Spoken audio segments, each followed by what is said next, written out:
Bienvenue à la capsule scientifique du CDESL. Mon nom est Benjamin Lauzon, kinésiologue, et aujourd'hui, le sujet à l'étude sera l'analyse de l'effet des temps de repos en entraînement complexe sur le saut vertical. Pour ceux qui ne sont pas familiers avec l'entraînement complexe, c'est une méthode qui combine un exercice à haute résistance suivi d'un exercice de pliométrie, et les deux se doivent d'être très similaires au niveau biomécanique. Donc, avant de poursuivre la présentation et de donner quelques exemples de cette méthode, j'aimerais parler de la pliométrie. Car la pliométrie est souvent associée au saut. Donc, on dit souvent, tu fais des sauts, tu fais de la pliométrie, ce qui est vrai lorsque les sauts sont faits rapidement. Cependant, la pliométrie est un concept plus large et c'est un concept assez simple. Donc, la pliométrie, c'est simplement lorsqu'un muscle va s'étirer et se raccourcir rapidement. De ce fait, la pliométrie peut être faite autant au niveau des membres inférieurs que des membres supérieurs. Donc, les sauts qui sont faits rapidement avec un momentum vont être de la pliométrie, mais on pourrait aussi considérer un lancer au baseball comme étant de la pliométrie. Un push-up explosif est aussi de la pliométrie, et ainsi de suite. Donc, il faut simplement prendre en considération que le muscle s'étire et se raccourcit rapidement. Donc, maintenant qu'on sait ce que c'est la pliométrie et la méthode d'entraînement, je vais donner quelques exemples. Donc, on pourrait faire un front squat chargé suivi d'un saut vertical, et ce serait un exemple de la méthode complexe. Donc, deux mouvements qui sont biomécaniquement parlant très similaires. Un qui est chargé, suivi d'un mouvement léger et rapide.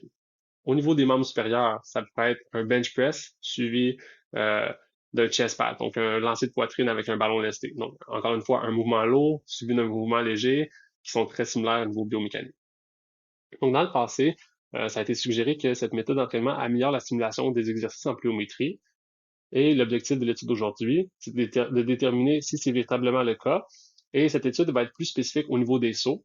Donc, de déterminer si ça améliore la qualité de la pliométrie au niveau des sauts verticaux, euh, si on a exécuté des squats juste avant. Dans cette étude, on va aussi regarder s'il y a un repos optimal entre l'exercice de résistance et celui de la pliométrie pour optimiser l'efficacité de cette technique d'entraînement. Et on va aussi regarder s'il y a une différence de réponse entre les hommes et les femmes suite à cette méthode d'entraînement. Ça a été fait avec 21 athlètes NCAA Division 1 qui pratiquaient tous un sport de danse anaérobie, donc un sport de courte durée à haute intensité principalement, soit en hauteur, soit en longueur, lancer du marteau, disque, volleyball et lutte. L'échantillon était de 10 femmes et 11 hommes, âgés d'environ 20 à 21 ans respectivement, mais le protocole était assez simple. Donc chaque athlète devait faire un saut à contre-mouvement sur une plateforme de force avant de faire les squats pour avoir une donnée comparative. Donc ça nous servait de mesure pour démontrer un saut maximal. Par la suite, chaque athlète devait faire 5 répétitions maximales au squat avec barre sur le dos, donc des squats très lourds. Et après avoir fait les 5 squats, chaque athlète devait faire un total de 5 sauts à des intervalles de repos différents. Donc, le premier saut se faisait 10 secondes juste après le squat, le deuxième, 1 minute après, le troisième, 2 minutes, quatrième, 3 minutes, et le dernier saut, le cinquième, était fait 4 minutes après le squat, après les squats. Donc, après avoir fait tous ces tests, on compare est-ce que les sauts faits après les squats sont supérieurs, égales ou inférieurs aux sauts qui étaient faits avant les squats. Donc, le saut avec lequel on allait se comparer.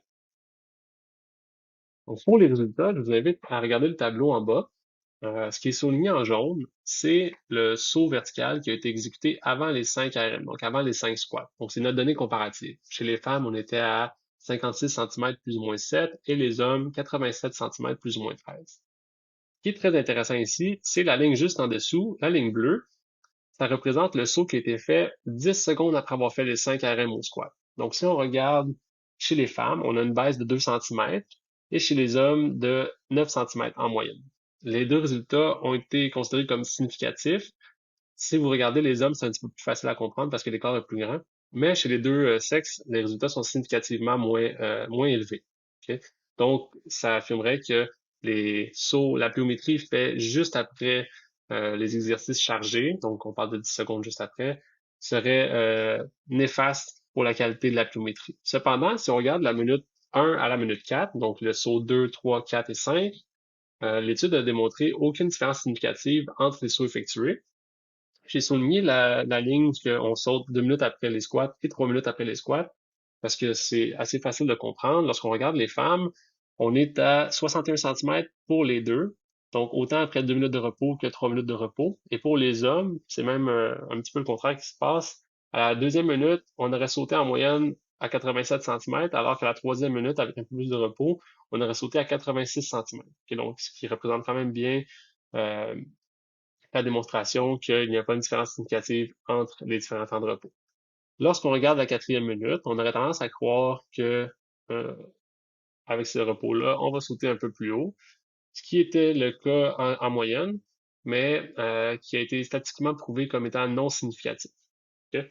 Donc, si on regarde maintenant entre les femmes et les hommes, les deux sexes ont répondu de la même façon au niveau de la méthode complexe, simplement à des intensités un petit peu différentes, parce que les hommes vont sauter un peu plus haut.